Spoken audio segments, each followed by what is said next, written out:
Hello, my friends. I'm George Kors, and today we're talking about Nachdenken über Christa Christa Wolf's possibly considered masterpiece, as translated into the English, The Quest for Christa T. And I'm really excited. I've talked about Christa Wolf on the channel before, one of my favorite Eastern German writers.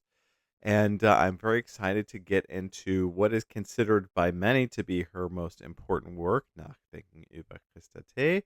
I love the art on this edition here. It's really, really, really evocative and cool.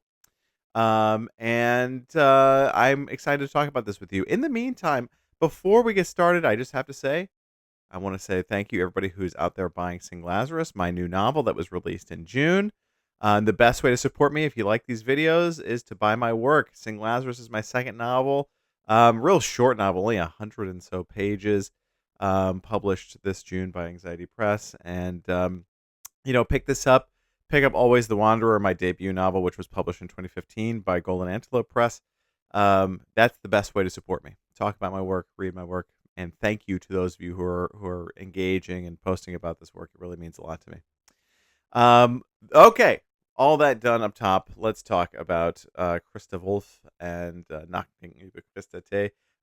I did not take notes in this. I had to do a little book surgery. My edition of the novel was a little too fragile to take notes in. But I did. I found this years back at a used book sale, and look at this wonderful little diagram that came with it. Hopefully, you guys are seeing this the right way. Let me change that the right way up there for you. That this has sort of almost a literary chronology of the events of the book in German that I really love. This is the kind of stuff I love finding in used books. Okay, so let's talk about Christa Wolf and get through some of her stuff up top. I have talked about Christa Wolf's Cassandra, which is a really impactful short historical novel that she wrote in 1983. Quest for Christa T. Nachdenken, as I'll call it, was published in 1968. So situate all of these readings of an author in the Eastern German Democratic Republic, the DDR. And Woolf was a relatively well-known and famous author of the German Democratic Republic of Eastern Germany. And this novel, Nachdenken, helped out. I did a video on Cassandra. I've got a link of that below. And also, I forgot to mention, I've got a link to Sing Lazarus and everything below if you want to help me out buy that. But I've got the links and all that stuff down below in the description if you want to head there. Um, it should be noted, Christa Wolf is sort of an interesting figure. Definitely, pound for pound when it comes to, the sort of weight that Christa Wolf is bringing to her works. Really, really, really excellent as a feminist Eastern German writer. And I mean that, Cassandra, for example, you can find out more down below, but Cassandra is a Greek rewrite of the Cassandra of the same name, sort of history or mythos, however you want to categorize that. I'm not a classicist. And her ability to sort of unpack um, what equity, equality, gender norms, and the sort of fluidity and how that all sort of interacts with power and how we exercise power is like deeply, deeply nuanced and really, really interesting. And just, she's so, so talented. And I have to say, definitely, one of those writers out there that a lot of people overlook because she's an Eastern German. And there's a couple sort of reasons for that I think are important up top that I need to clarify. First, Eastern German writers, after the fall of the wall and the reunification of the two Germanys in the 1990s, if they engaged in socialist realism, which sometimes Christa Wolf did, or if they were popular amongst Eastern German, sort of, let's say, intellectual classes, some of these individuals were dismissed. Christa Wolf, certainly one of them. And part of that was because, the West perceived itself to have won the Cold War over the Soviet Union. So this carries over into the perceptions of Eastern German writers. and then those Eastern German writers are dismissed just for the sort of historical situation of their having been Eastern German in the first place. Any writer, you out there watching this, if you're a novelist or a poet or a short story writer or a playwright or a film writer, whatever, or myself or whoever, we are all situated within our societies, whether we like it or not. And, oftentimes we do see, movements of dismissing people because of where they're from. And that's not great. And that's something that we do need to aspire to sort of socially change about humanity in general. But that happened to Christa Wolf and others. So we have this sort of capitalist winner perspective going into the, mid 1990s in the early 2000s, which dismisses a lot of these sort of quote unquote Eastern Bloc writers. Obviously, that's reductive, so on and so forth.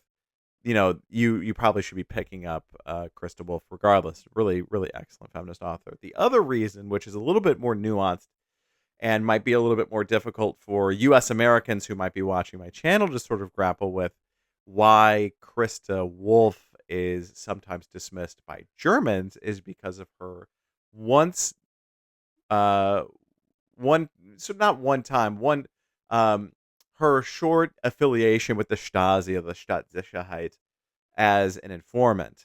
When she was a young person, she was a very brief informer for the Stasi. I think that's sort of um, CIA, NSA type intellectual or intelligence organization of the Eastern German Democratic Republic.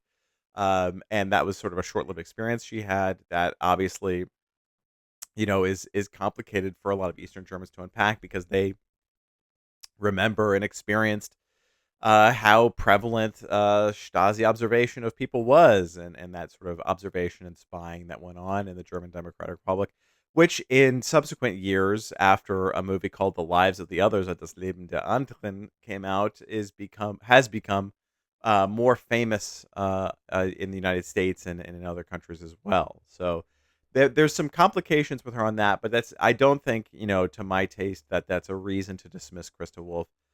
Far from it. I think if you read something like Cassandra, you might feel a little bit of those pangs of regret that maybe Christa Wolf felt about having been involved with the Stasi, if you were to read that novel. But today we're focusing on her most famous work, Nachdenken, über Christa T. You're going to notice a similarity in the name. Christa Wolf, Christa T. Okay, so is this biographical? Is this, is this fiction? Is it auto fiction? What's going on here? And one of the things that is admitted up top in Nachdenken, in the quest for Christa T, is that some of these are sort of moments taken from a journal, from Christa Wolf's journal, presumably. And so there is perhaps a little bit of an element of autobiography in there. There's a little bit of that sort of sensibility that, an author writing an author type thing is happening in this novel. The novel's pretty short. The auto fiction, if you don't like auto fiction, autobiographical fiction, I wouldn't be too dissuaded from picking this up, though, because it really does not read quite like autobiographical fiction. Um, Autobiographical fiction is sort of a gap in my reading. It's something that I don't really engage a lot in. Um, um, Nosgard, I think is his name, who wrote the big, autobiographical fiction series that's, gigantic. That's something I haven't dealt with a lot of auto fiction, and for that reason, I don't quite have a lot of a developed lens to sort of criticize that. But I will say that as an outsider to auto fiction and autobiographical fiction, it doesn't quite feel autobiographical throughout all of it. And the main reason is because we have an unnamed narrator talking about Christa, which, maybe we're seeing Christa Wolf talk about herself. But there's a big hitch, and this is not a spoiler, so don't get upset for me saying this. But Christa T dies, and a lot of what is going on in this novel is the unpacking of that, who was this person in our lives, Christa T, who died. And pretty much immediately on uh, in the novel that Christa T dies. In fact, on the back of my German edition, it says right here that she dies of leukemia. So it's not the novel is more about unpacking her death than it really is building up to it and it being some big reveal. And for that reason, it does feel sort of it has a little bit more of that fiction sensibility to it. Um, and I wasn't sure of that going in. That was one of those expectations that I had built up. It's like I wasn't sure quite how autobiographical this work was going to be, and it kind of worried me a little bit because autobiographical fiction and this idea that all fiction is autobiography. Pardon me. This as a novelist and as a thinker, this doesn't really quite sit right with me because the novel, even if it's about yourself, is sort of an object for a society. They're meant to be shared. Just like language, language exists between people. So expressions of language have to exist between people. So, it seems a little reductive to say, to focus on the autobiography of it when it's really the us of it that is what makes language language. And the journey that the sort of unnamed narrator has, that she has with Krista T, is really interesting, and I think it's really, really thoughtful. And it reads very sincere. And if you're looking for something that is a little bit more earnest, that has a little bit more of that human sincerity to it, I think Nachdenken über Christa T, the search for Christ, or the I'm sorry, the quest for Christa T, as it's called in English. I think that is really present here, and I really felt that. Is it feels really genuine and heartfelt almost the way that we're handling Krista T and her life. And we sort of have an arc of Krista T's life. She dies young at 35, so you have sort of the arc of her life. The narrator is I roughly the same age basically as Krista T. They grow up from children on through adulthood, and we observe Krista T's life, the entirety of her short life.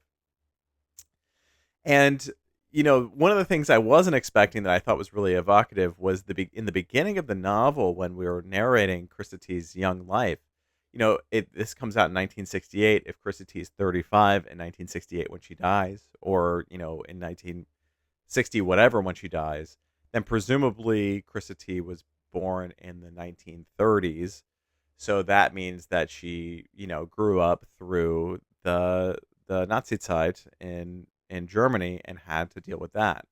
And when we see that sort of unpacked here and just the destruction, it's not over the top like a lot of other World War II novels, including one of the novels that I'm going to recommend.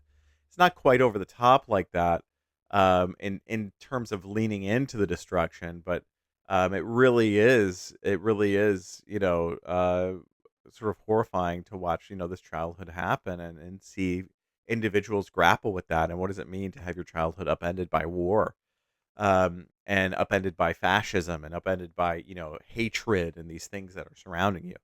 That struck me. That was really interesting at the beginning of it, especially considering Christa Wolf's positioning as an Eastern German writer in the Eastern German Democratic Republic, being obviously considering that it was one of the socialist communist states, being obviously super against that period of German history, just even looking at the Eastern German leaders of that time.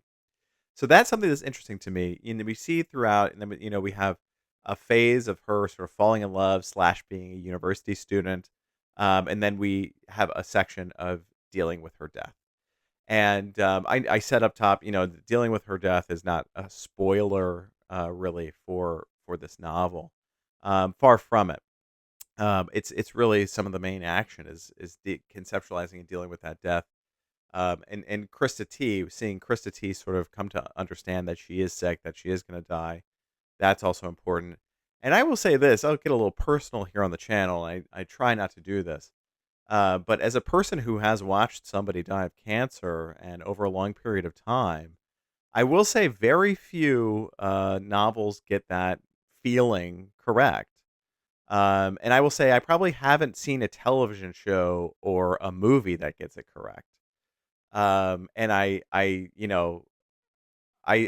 don't quite know how to generalize about that, but I will say, the observation of somebody dying of cancer. My mother died of cancer when I was very young, and watching her get sick and lose her faculties. You know, it is remarkable how well Christa Wolf wrote that. Um, and that would be my biggest hesitation in recommending this to folks who have dealt with a close person to them who has died of cancer. I think Krista Wolf did an exceptionally good job of capturing that. And I can't speak for the translation. I didn't really look at the translation at all of this. I only read it in the German. But of the German edition, that really stood out to me. And sort of going back to what I was saying earlier about how there is a really genuine feeling in the novel, that the sentences and the sentiment that Krista Wolf is bringing to Krista T is genuine and earnest and heartfelt.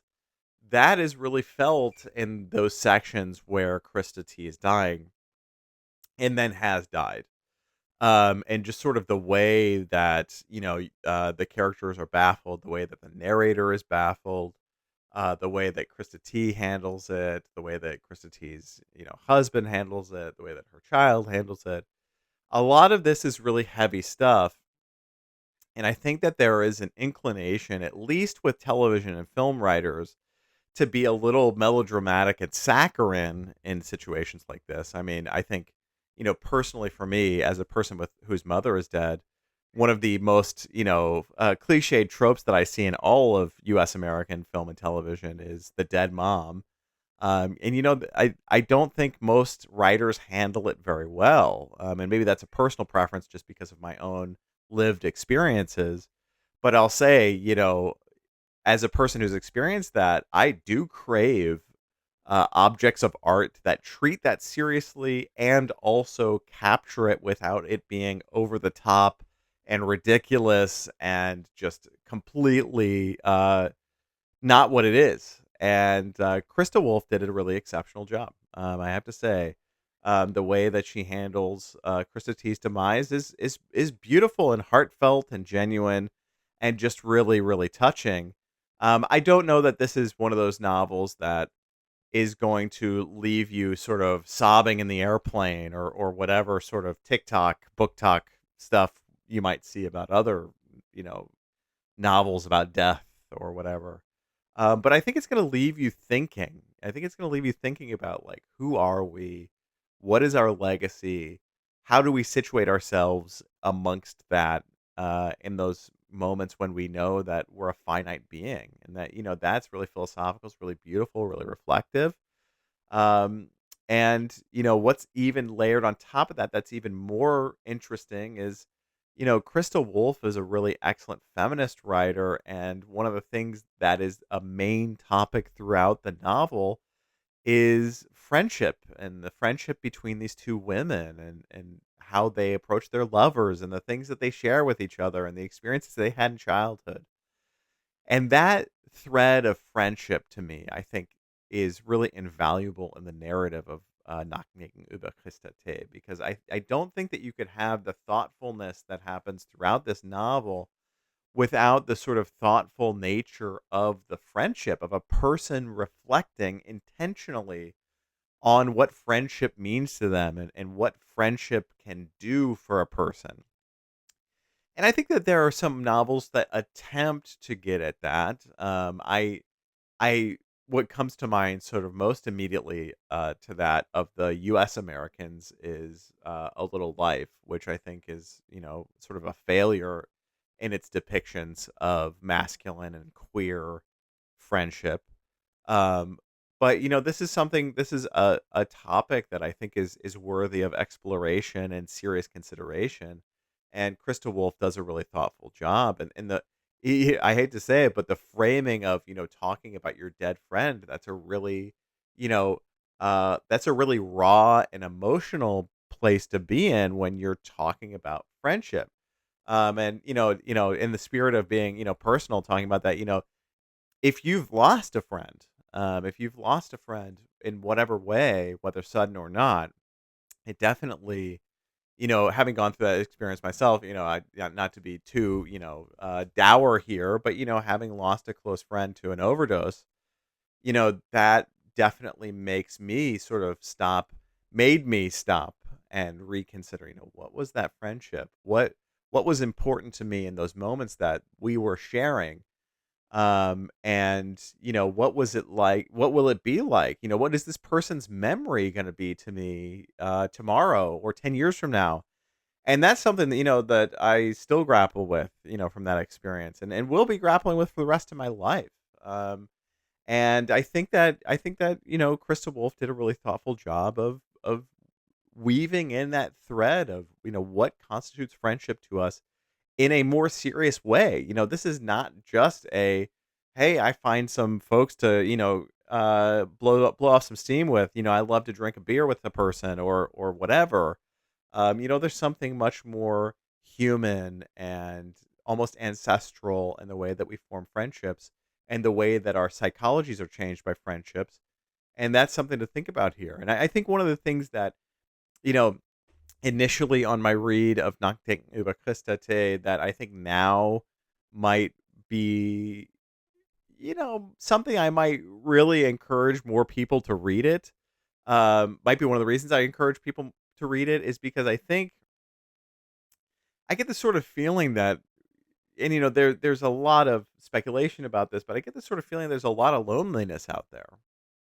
A lot of individuals who maybe don't have friends or don't have a large group of friends or don't know how to reach out to their friends or live far away from their friends or all their friends are on the internet or they're friends with ChatGPT or whatever, and maybe that's a perennial concern of loneliness. Maybe maybe 100 years ago and 200 years ago and 1,000 years ago, somebody was, we were broadly concerned about being lonely. But it feels like there's more of a concern now than there was 20 years ago about that loneliness. And I think, a novel like The Quest for Krista T might be a novel that could help you sort of think through, okay, well, what are the friendships that I've had in the past? What will those friendships that I've already had mean to me in the future? And what do they mean to me now? And how can I situate myself in a way that I start thinking more seriously about the loneliness that I do feel? Because one of the things that we deal with the um the narrator is this sense of loneliness she has because Krista T is gone. And I think overall that's just so thoughtful. And this to me ended up being a much more thoughtful read. And I know a lot of folks who read Eastern German literature, a lot of folks who read Christa Wolf were really were and are really enthusiastic about this novel as perhaps being her masterpiece. And I won't make a value judgment on that. I'm not sure which of her novels is my favorite, but I will say, this one was much more of a slow burn and is a novel that I've thought a lot about since. A novel like Cassandra has such a fever to it, because there's such an urgency to the Cassandra narrative of not being believed. Whereas this is so contemplative. And that sort of brings me to one little thing that I'd pick at Christopher Middleton, who translated this into the English. And I'm not sure if there's another translation besides Christopher Middleton. If there is, please post it down below so that we can know about that. But one of the things I would say about the translation that Middleton provided and not having read it is the title. The Quest for Krista T is an interesting choice. Nachdenken über Krista T. I might have translated this title a little bit more directly and chosen Reflections over Krista T. Part of that is because of the form, and part of that is because of the philosophy. The form, I mentioned up top that Wolf admits that some of the scenes here are from journals. The form does feel like sketches. It feels almost like sketch work, because they're not all really lush with description necessarily, but they're very evocative and they move us to feeling, if that makes sense. The various scenes with throughout the novel. That's part of why I think Reflections would be another thing. The other thing would be, the action that the narrator is taking the narrator is thinking about Christa T. The narrator is pondering Christa T, going over Christa T in her mind. And that sort of reflective nature, that is a little present in a title like The Quest for Christa T. But I don't think it's as forward as it ought to be, especially not as forward considering the German title. And likewise, just the action that the narrator's taking throughout this. Reflections might have been a more appropriate title for me. And it's not my translation. I didn't translate it, so far be it from me to claim it. But I think going into this, you should be thinking of this as a little bit more reflective. And the quest for Christa T, I didn't quite like that title. Let's talk about recommendations that I have. There are two novels that I have in a book of philosophy that I have that I want to recommend based off of Nachdenken über Christa. The first is The Waves by Virginia Woolf. I think I've recommended The Waves before on the channel, and I'd recommend it again. This is another novel that's dealing with a group of friends talking about a eventually dead friend, and it is really psychological and one of the I think this is probably some of my favorite of Wolf's writing. Um, Two Wolves in one video, and I think the interiority, the interiorness that happens in The Waves is just really really beautiful. And again, that reflection on friendship. That's really what's sticking with me here, and that's something that I got from this as well, from The Waves by Virginia Woolf, not Christa. The next, also a group of friends, also dealing with death. Um, Catalan Street by Magda Jabo. I have a video about this novel down below, widely overlooked. Um, Translated out of the Hungarian by Len Ricks. Very good novel, really, really excellent. World War II historical novel of a group of friends grappling with one of their friends' deaths and the sort of ramifications of that and all of that. And I think that this is a really thoughtful and provocative, very provocative novel. Really, really interesting stuff. And the final one, which is not a novel, but is a book of philosophy that I like to recommend to everyone. I know I have recommended this on the channel before, but I'll probably recommend it again, is Pilgrimages of Peregrinajes, which is a theorizing coalition against multiple oppressions by Maria Lugones. And Wow, Lugones, I mean, this book of philosophy really changed my life, particularly chapter 4, playfulness, world travel, and loving perception, which is what I'm going to recommend to those readers of Nachdenken über Christa, which is chapter 4 in here talks about loving perception versus arrogant perception.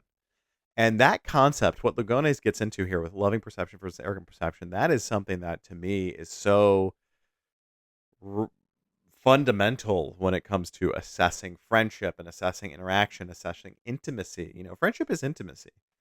And it really is quite profound, this distinction that Lugones draws between loving and arrogant perception. And I think that that is something that I really, really would recommend to everybody on the channel to sort of go and check out.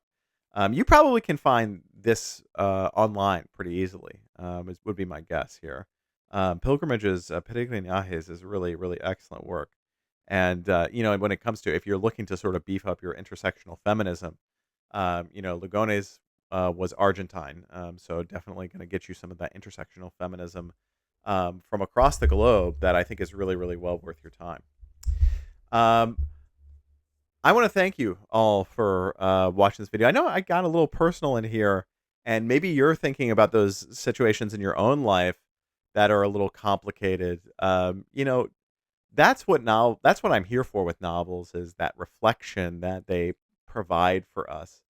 And this novel really did that for me. It really got me into a place where I felt really good about that. And I think, one of the reasons why I love the novel as a piece of art is it's such a safe place to explore those feelings and ideas. Um, of grief, for example. If you've lost a friend, you've lost a loved one, that is really scary. It's difficult. It can be really heightened emotionally. And the great thing about interacting with art and the novel specifically is that somebody like Krista Wolf and her little short novel here can give me the space to sort of explore that, can give you the space to explore that. And I think that's really profound and important. And I think that's a task that's worthy of any of us. And I think, I really hope that you consider whether you read it in the original or in the English or French or Arabic or Chinese, whatever language you read it in, if it's in that translation. I want you to consider this novel and consider it seriously because I think there's a tendency to, look for really plot focused novels, plot driven novels. I want catharsis, or I want something that really experimental that, it looks weird on the page and has a lot of different stuff going on. And at the end of it, there are novels out there that really just speak to humanity. And I think Nachdenken does that. And that's probably one of the reasons why a lot of people refer to it as Wolf's masterpiece. Let me know if you read it. I'm really excited, and please let me know what your thoughts are down below. As I said up top, if you want to support me, buy my new novel, Sing Lazarus. It's out now. I've got all sorts of links and stuff for you down below. If you want to follow me on social media or learn about me as a writer and thinker, you can go to my website, georgekors.com. Or you can follow me on social medias that I may or may not use at GBK7288. I'm probably only using Instagram if you're watching this, and we'll see. Um, and I hope you have a safe and good, day out there. And if you're feeling lonely or there's stuff going on in your life, there's folks out there for you. And maybe hopefully a novel like this can get you to a better place. Because I know that it is so beautiful and reflective, and I hope it's beautiful and reflective for you. So have a great day. Thank you so much for watching, folks. I hope everybody's reading practice is going well, and I will see you folks later. Bye bye.